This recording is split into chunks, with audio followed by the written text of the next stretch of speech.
kulanti wacan oo wanaagsan daawadayaal idilkiinba meel kastoo dunida daafaheeda aad ka joogtaan ku soo dhawaada barnaamijka muuqaalka bulshada oo xiliyadan oo kale aad kala socotaan telefishinka qaranka Soomaaliyeed waxaana alaaba barnaamijka ku soo qaadanaa mowduucyaan isleenahay bulshada Soomaaliyeed ee daawata barnaamijku way ka heli doonaan haddii Allah awood sare leh uu raali ka noqdo muddada 30 daqiiqo oo barnaamijku hawada ka baxayo waxaan daawadayaal idinkugu soo gudbin doonaa taariikh kooban oo ku saabsan masjidka qadiimiga ee degmada Xamarweyne ee 4 rukun masjidkaas oo dhisan muddo ku siman 771 sano haddaba daawadayaal waxaan idin soo gudbin doonaa taariikhda masjidkaas oo aanu ka wareysana culimada Soomaaliyeed iyo injineer hadda dhisaya masjidka balse waxaad marka hore daawadayaal ku soo dhawaataan warbixin kooban oo idinkaga diyaarinay masjidka 4 rukun iyo masaajidda kale qadiimiga ah ee ku yaala magaalada caasimadda ee Muqdisho. magaalada Muqdisho waxay caan ku ahayd ilbaxnimo iyo dhaqdhaqaaqyo ganacsi. Muqdisho waxaa booqasho u imaan jiray ganacsato ajaanib ah oo ay ka mid ahaayeen kuwa reer Masar, Shiinaha, Yemen iyo kuwa kale. waxaa kaloo jiray badmareeno caan ah oo Muqdisho yimid waxaana ka mid ahaa badmareennadaasi Ibn Battuta, Vasco da Gama, Marco Polo iyo kuwa kale. Muqdisho waxaa ku yeelay masjidyo qadiimi ah waxaana ka mid ah masjidyadaasi masjidka weyn ee jaamacadda Xamarweyne, masjidka Faqrudiin, 4 rukun, Cabdulcasiis, Xaaji Cali, Shariif Axmed iyo masaajidyo kale oo aad u fac weyn oo magaalada Muqdisho ku yeelay. waxaan tusaale u soo qaadan karnaa Ibn Battuta buukiisii uu qoray qarnigii 13aad ee uu ku sheegay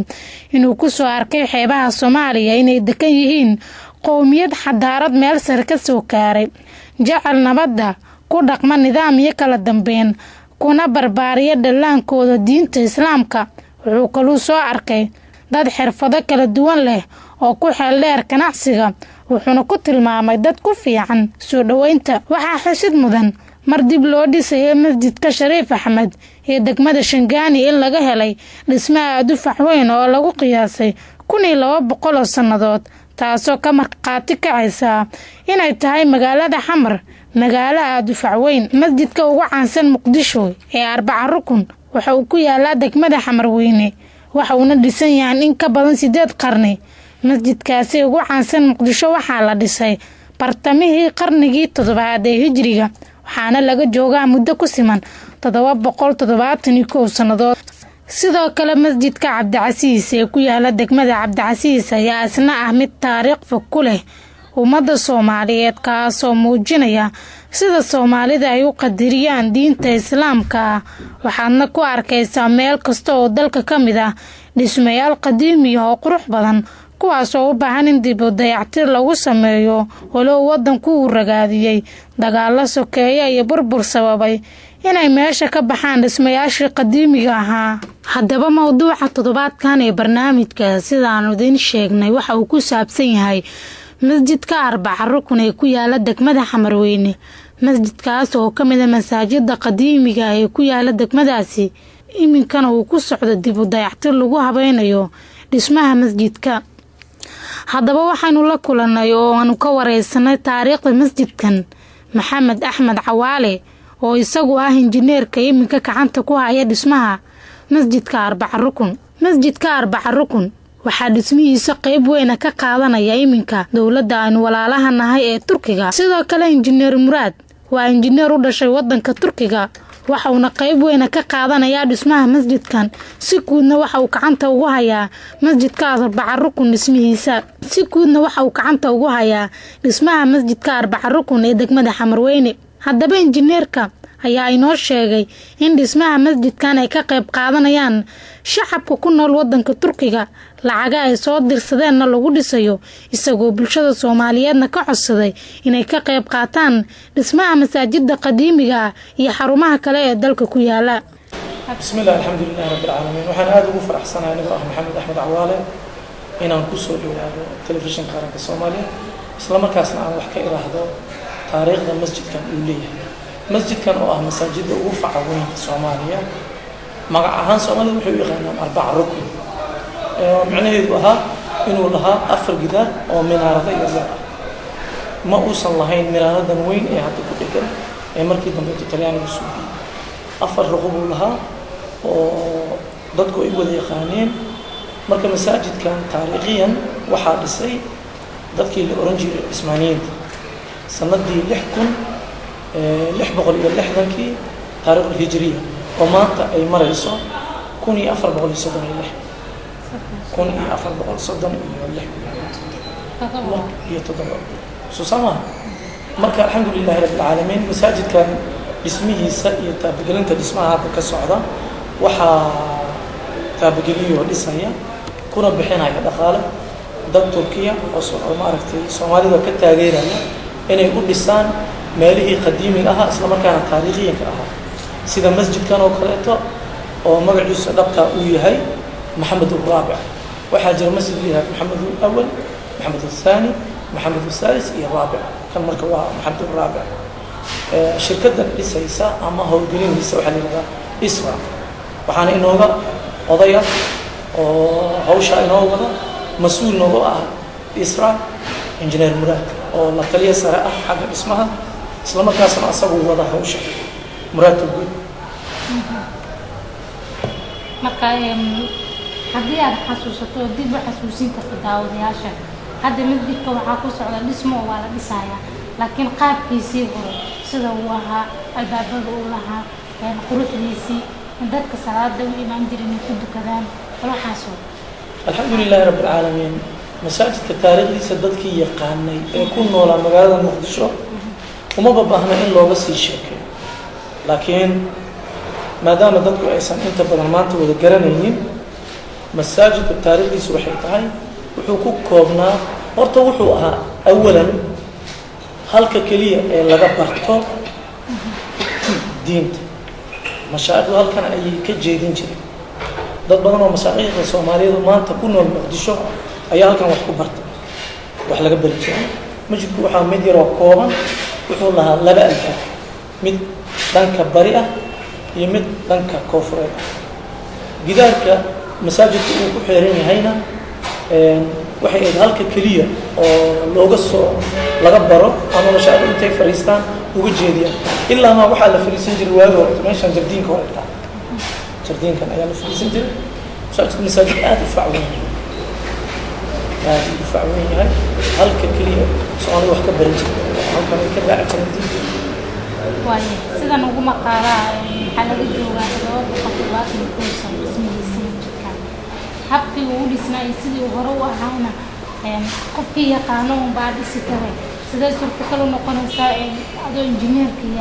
iyo shaqaalihii dhismihii inay keenaan naqshadii hore ee hadda laga joogo intaas oo sano masaajidku qaab ahaan annagu kulay ahaan uma soo gaarin laakiin sidaan taariikhda ku hayno 3 marxaladood oo dhismaha ayuu soo maray 3 marxaladood oo dhismaha ayuu soo maray masaajidka waagiisii hore sida taariikhda dadkii hore ay lahaayeen wuxuu ahaa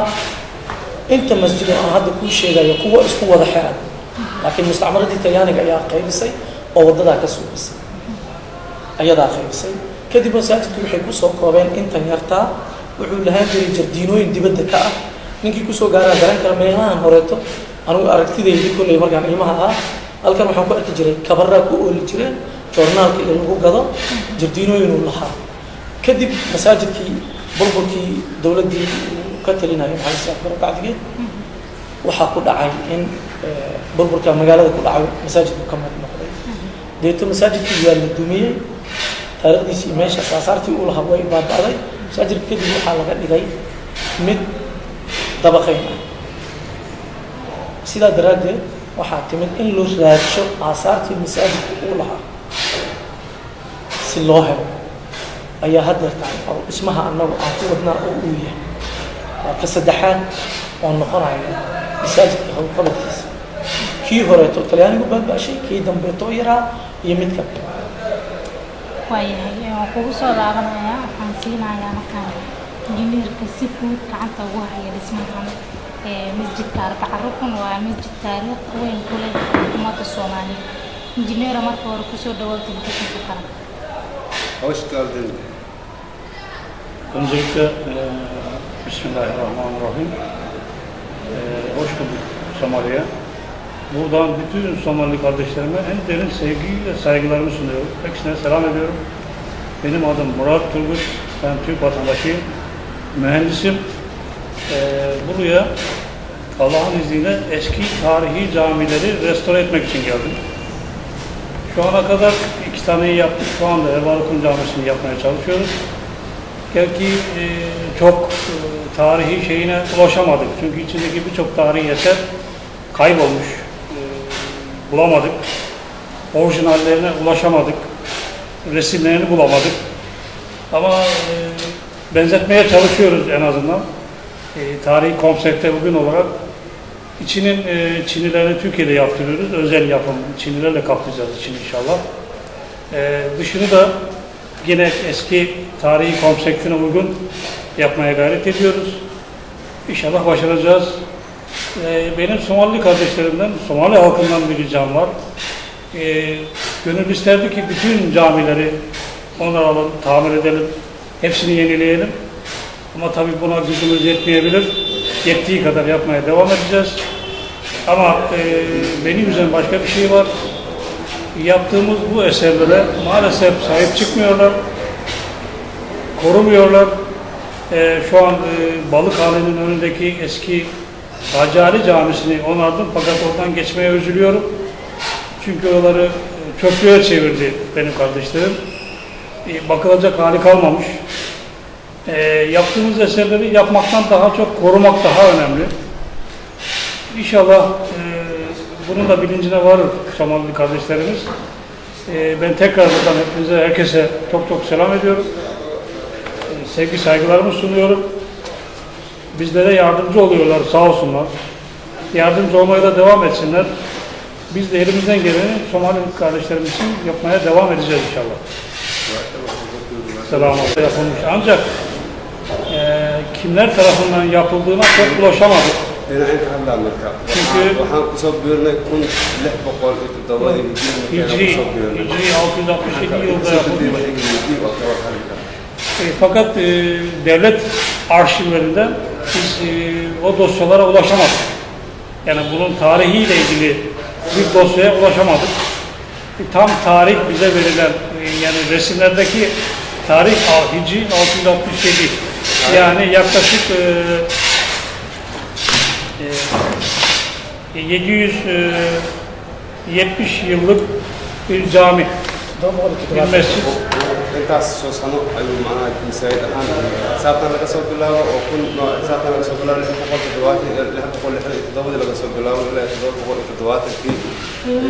Yani 770 yıllık bir mescid. Daha önce söyledim ki içindeki tarihi eserler, yani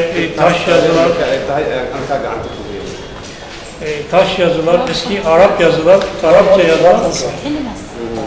Arapça yazılar kayboldu. Bulamıyoruz, ulaşamıyoruz. Eğer ulaşabilseydik çok iyi olacaktı. Çünkü yerine koyacaktık. Gerçek tarihini yapabilecektik ama maalesef ulaşamadık. İşte elimizdekilerle yapmaya gayret ediyoruz. İnşallah iyi olacak, güzel olacak. Bundan sonra yine tarihi camileri restore etmeye devam edeceğiz. Gücümüzün yettiği kadar. Bir şeye göre buranın Osmanlılar tarafından yapıldığı söyleniyor ama bununla ilgili herhangi bir kayda henüz ulaşamadık. İnşallah arşivlerden, devlet arşivlerinde varsa, bize yardımcı olanlar varsa inşallah ulaşırız. Sheekh Ali Sheekh Maxamuud Sheekh Cali Dheere oo ah agaasimaha waaxda arrimaha diinta ee wasaaradda diinta iyo awqaafta xukuumadda Soomaaliya ayaa isna nooga sheekeynaya taariikhaha masaajidda qadiimiga ee ku yaala magaalada Muqdisho. Bismillahir Rahmanir Rahim. Waxaan idinkaga warbixinayaa inta maqlaysa iyo inta jecel Soomaaliya masaajidyaha gobolka Banaadir oo ugu taariikh horeeyay sida aad ka warqabtaan kacaanka ka hor magaalada Muqdisho hal degmo ahay waxaa yeelay gobolka Banaadir la isku oran jiray gobolada Jowhar iyo Marko iyo xamar gobolka banaadir waa la isku oran jiray xamarna hal degmoo ka mid ah oo ahay kacaanka ka hor kacaankii baa la dheeriyey degmooyin iyo gobol la sameeyey xamarna asaaskiisii hore waxaa ahay degmada xamarweyne iyo degmada shangaani ayadaasoo labadoodaba aan kala taariikh horeyn wax isku dhawaayeen laakiin waxaa sii horeysa taariikh ahaan degmada xamarweyne marka waxay ahayd degmo islaami ah waxaana xamar isu dhaafay talyaanigii ka hor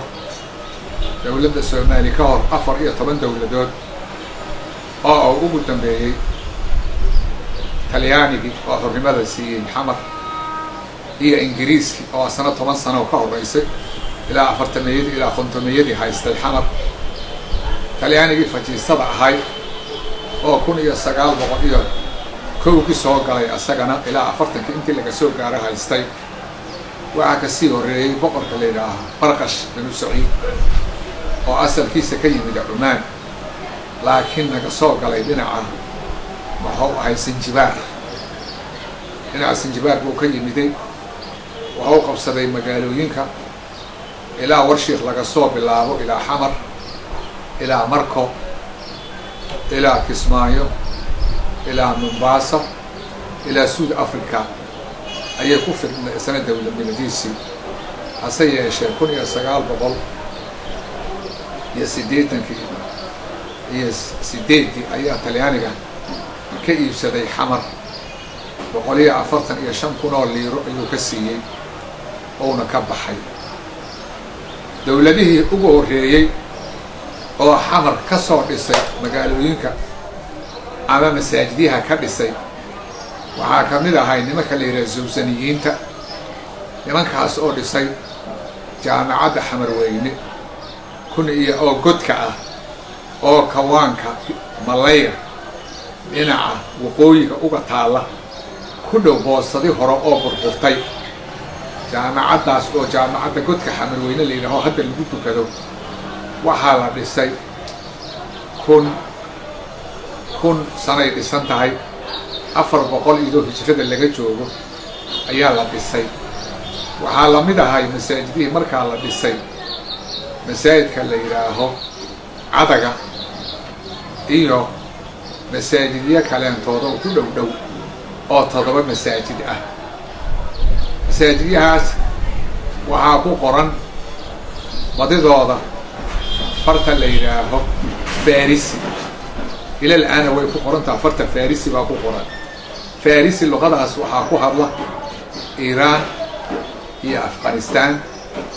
هي زازخستان هي تاجيكستان 6 دولدود واي 6 دولدود waxay ku hadlaan luqada la yiraahdo Farisiga ayay ku hadlaan Fursi weeye Farisigaas waxay haysan jirtay magaalooyinka ay u sokayso oo webiga Dijla iyo Furaat oo magaalada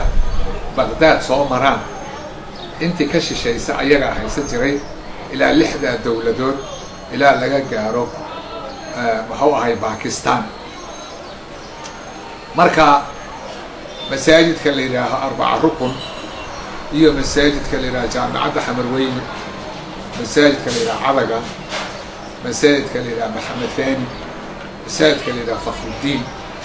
masaajidyahaas waxay ku yaaleen degmada Xamarweyne waa masaajidyo hore asaasiga ahay waxay ka horeeyeen masaajidka la yiraahdo Marwaas waxay ka horeeyeen masaajidka la yiraahdo Abdul Qaadir waxay ka horeeyeen masaajidka la yiraahdo Xaaji Cali masaajidyahaas oo dhan oo degmada Xamarweyne ku yaala waa kuwa masaajidyaha dhulka Talyaaniga iyo Ingiriiska ay haysteen kuwa ugu horeeya weeye waxaana ugu horeysay jaamacadda Xamarweyne oo godka ah oo hadaba lagu tukado oo Sheekh Cabdiraxmaan Suufi iyo Sheekh Axmed Xaaji ay ku tukan jireen haddana awlaadoodi iyo dirkoodi ay ku tukadaan waxaa ku xigay oo la dhisay sanad 600 markay hijrada ahayd waa markii dawladda Cabbaasiyiinta ay burburi rabtay waxaa la dhisay masaajidka la yiraahdo 4 rukun iyo masaajidka la yidhaha cabdulcasiis arbaca rukun wuxuu ku yaallaa hadda degmada xamarweyne meeshay ku siman taha weeyo ay degmada shaangaani ka gasho halkaasoo hadda dhismo ay ka socoto cusub dhismadaas oo ay ballan qaadeen turkiga inay dib u dhisaan oo dhismahooduna uusan hadda dhismo wanaagsan ahayn laakiin ay leeyihiin taariikhdii hore ayaan la raacaynaa markaa masaajidkaas waxaa dhisan niman la yidhaaho xulwaaniyiintaas asalkooda waxay ka yimideen ciraaq bay ka yimideen in badan waan ka hadalnay masaajidka arbaca rukun wuxuu bilowday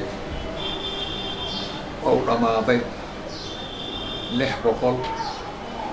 iyadoo hijrada laga joogo 660 waxaa dhammaaday masaajidka la yidhaha cabdulcasiis oo marka hore la oran jiray shiiraasi aa la oran jiray waxaa waddanka yimiday rag badan oo islaami ah wadidooda ka yimideen bershiya macnaha waxaa weeye aasiya waa dadka luqada farisiga ku hadla weeye waxaa ka mida niman la yidhaha sabsaniyiin waxaa ka mida niman la yidhaha shiiraasiyiin waxaa ka mida niman kaleentood oo iyagana ka yimiday ciraaq oo la yidhaaha xulwaaniyiin marka raggaasoo dhan xamar waa kasoo qayb galeen waxaa kaloo xamar yimida niman la yidhaaho calawiyiin oo asharaafa oo hadda intooda badan guryahoodii ay ku yaaleen degmada shangaani nadiiriyiinna waa la yidhaah calawiyiinna waa la yidhaah waxaa ka mid ahay shariif calawi oo wuxuu ahay xafiiska anaa garafta dhabarkiisa waqooyiga ku yaalla qabrigiisa uu ku yaallo iyo ninka la yidhaha shariif caydaruus oo qoray buugga la yidhaaho buqyatul a'maal qoray dadka qoray ka mida raggaas waxay ahaayeen raashangaani ragga aan kaleentood masaajidyaha waxay u kala taariikh horeeyeen sida aan soo sheegnay masjidka jaamacadda xamarweyne 400 ayaa la dhisay hijrada markay ahayd masjidka cadayga ku dhan masaajidka waxaa ka dambeeyey oo daba socda markaas masaajidka arbaca rukun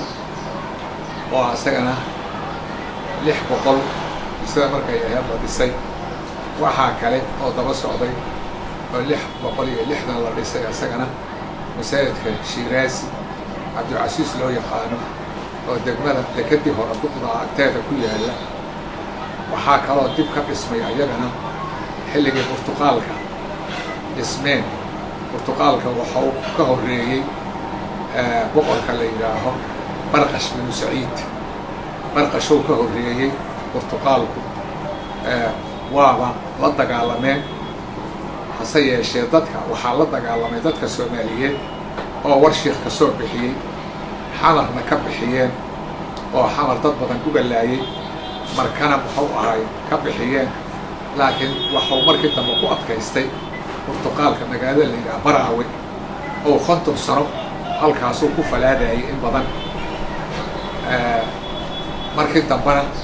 xamar baa lagala dagaalay markii xamar lagala dagaalay oo dad badan looga laayay badda ayay maraakiib dhigteen maraakiibtiibay waxay ku soo garaaceen markaas degmada xamar jajab waxaa xamar jajab loogu magacaabay taariikhta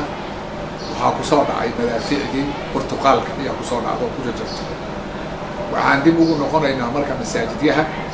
waxaa kaloo ku yaalla degmada xamarweyne masjidka la yidhaaho fakhrudiin oo raggii la dagaalamay ka mida burtuqaalka la dagaalamay ah waxaa ku yaalla masaajid kaloo la yidhaha maxamed daani oo boostadii hore iyo u dhexeeya iyo malayga suuqa malayga ama kalluunka masaajidkaasoo culimmada soomaali ragga ugu aqoonta badan oo sheekh cali ismaaciil ka mid yahay sheekh xasan cabdullaahi faarax ka mid yahay sheekh xusaan cabde ka mid yahay sheekh xasan golweyn ka mid yahay sheekh cali moomin ka mid yahay masaajidka ay wax ku marteen ah waxaa kale oo ayagana jira masaajidyo kale oo gadaal laga dhisay oo uu ka mid yahay masaajidka Zaylac oo Turkigu ay dhiseen hadda ana ay rabaan inay dib u cusboonaysiiyaan waxaa ka mid ah masaajidyaha kaleentoodo marka laga dhisay waxaa ka mid ah masaajidyo kaloo maraawa laga dhisay waxaa ka mid ah masaajidihii waqti dambe la dhisay oo hadda taariikhda Soomaaliya ku leh masaajidka Isbahaysiga oo Sacuudiga uu dhisay hadda hase yeeshee Turkiga uu dayactiray dib u dayactiray waxaa ka mid ah masaajidka Marwaas oo asagana rag reer xamar markiisii hore ay dhiseen kabacdina niman caraba oo jaaliyad yamaniya ah hadramiyiina ay dhiseen dabadeedna rag tujaar ah oo Soomaaliyiin ay dhiseen 85 wixii ka dambeeyay ay dhamaystireen haddana ka mid ah masaajidyaha ugu muuqaalka roon marka laga reebo masaajidka Isbahaysiga waa masaajidka Marwaas marka waxaan rabaa inaan idiin sheego ama aan dadka Soomaaliyeed u sheego culimada Soomaali iyo ragga aqoonta leh oo aqoonti lagu tilmaami jiray waa ragga masaajidyahaas ka soo baxay oo diinta islaamka faafiyey hadda maanta la joogana rag baa dhahaya waxay yaqiineen ma lahay way luusanaayeen hal kitaab ay akhri karaan oo culimadii hore akhri jirtay ay akhri karaan ma jiraan ragga wax ka sheegaya marka masaajidyahaas waa masaajidyaha Soomaaliya ugu taariikh horeeyay talyaaniga wuxuu dhisay asagana laba masaajid masaajidka Baydhabo oo hadda dib loo cusboonaysiiyay dhismihiisa Baydhabo iyo masaajid ku yaala Buula Burto oo weli la cusboonaysiiyay labadaas talyaan iyo masaajid Boordheer ku yaala Afleyshe suuqa Afleyshe ku yaala asagana waxaa dhisay talyaaniga dhisay laakiin dayactir buu u baahan yahay kaas waxaa jira masaajidyo badan oo laga dhisay degmada maxuu ahaay degmada bilaaji carab oo hadda loo yaqaano Shibis iyo Shangani masaajidihii waa tiro kooban yihiin hadda wax yar weeyey laakiin waxaa ugu taariikh dheer jaamacadda Shangani oo culimadii xamar iyo xamarday ay ku tukan jireen intooda badan masaajidkaas markiisoo soo waxaa dhisay niman la yidhaha camuudiyiin waxaa qayb ka qaatay niman asharaafa kabacdina si fiican dib looma dayactirin hadda ayuu doonaa in dib loo dayactiro waa masaajid taariikhi ah oo culimada xamar ugu waaweyn ay ku tukan jireen jumcooyinka ay ku tukan jireen oo degmada Boordheer iyo Wadiigley iyo Bilaajo ma lahayn masaajid jaamiciya oo lagu tukado dadku waxay ku soo tukan jireen masaajidka Shangani oo jaamacadda Godka oo degmada agteeda ku yaala iyo jaamacadda Xamarweyne iyo lagu kala tukan jiray dabadeedna waxaa asaasmeen degmooyinka Wadiigley iyo Boordheer iyo Bilaajo Carab meesha la yiraahdo Shibis loo yaqaan iyo Xamar Jajab iyo Ansaloti oo jidka marka la furay masaajid wanaagsan laga sameeyay asagana ay ka sameeyeen wuxuu ahaay qolada la yiraaho wuxuu ahaay qola carabta kamid ah la yiraaha qaxdaaniyiin oo ay kamid yihiin reer Sheekh Xudiin macallin mukarram ay kamid yihiin ayagana masaajidkaasay sameeyeen masaajidkaasoo hadda nool oo loo yaqaano masaajidka Ansaloti masaajidka Xaaji Aawowna waa la yidhaha wuxuu kamid yahay masaajidihii lixtameeyadii ka hor dhismeen markii jidka la bixiyey 55 masaajidihii dhismay ayuu kamid yahay marka waxaan rabaa inaan ku soo gaabiyo masaajidyaha Soomaaliya waa taariikhda Soomaaliya waa aqoonta Soomaaliya waa islaamka Soomaaliya waa horumarka Soomaaliya waa thaqaafada islaamka oo Soomaaliya dadka Soomaaliyeed saa u xasuustaan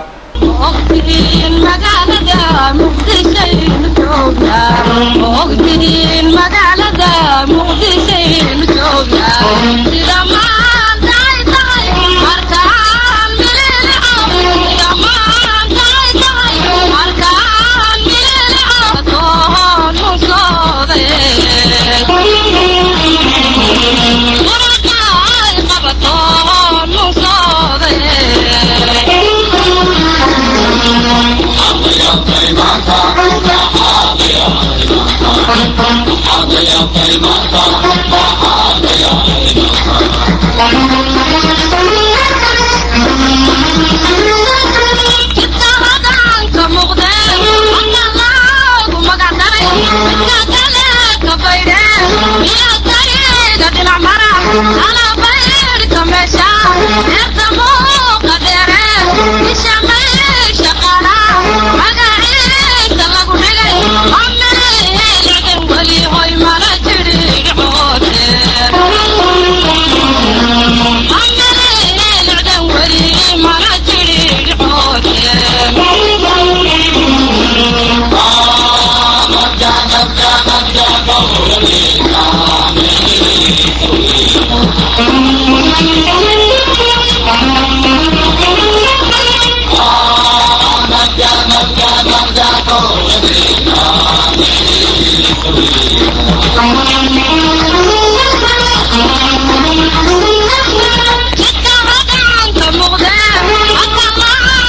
guud ahaan daawadayaal intaas ayaan ku soo afmeereynaa barnaamijka iyagii muuqaalka bulshada oo xilligan kala socoteen telefishinka qaranka stuudiyiisa dhexe ee magaalada Muqdisho